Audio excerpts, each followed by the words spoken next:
Sanghar government high school मौलवी ख़ैर मोहम्मद जे छित जा चापुड़ा स्कूल जे वक़्तु ज़ोरदार तरीक़े सां किरी पिया। अल्लाह साईं जी महिरबानी सां शागिर्द ऐं उस्ताद महफ़ूज़ रहिया, पर गवर्नमेंट हाई स्कूल मौलवी ख़ैर मोहम्मद जी छित निहायती कमज़ोर थी चुकी आहे।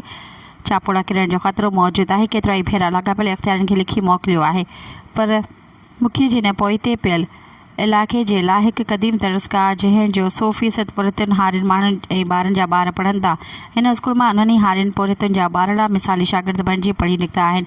अॼु समाज में हिकु ख़ुशहाल समाज ज़िंदगी गुज़ारे रहिया आहिनि। अॼु हिन स्कूल खे ज़रूरत आहे। ॿीहर तामीर जे स्कूल जी चौदीवारी अॻु ई किरियल आहे। किन समाज दुश्मन अनासरनि जे स्कूल में चोरियूं बि कयूं। गवर्नमेंट हाई स्कूल मौलवी ख़ैर मोहम्मद जा उस्तादनि जे पंहिंजी माली मदद करे स्कूल में ख़ानगी तौर चौकीदार रखियो आहे। असां हिन अपील जे ज़रिए इहो लिखूं था त स्कूल खे फौरी तौर ते तामीर करे उन ते फौरी अमल करे स्कूल में पढ़ंदड़ ॿारनि ऐं उस्तादनि जी ज़िंदगी जो तहफ़ुज़ कयो वञे। मज़ीद ख़बरनि ऐं तफ़सीलात लाइ विज़िट कयो असांजी वेबसाइट www.awamiNewsHD.com ऐं ॾिसंदा रहो अवामी न्यूज़ HD।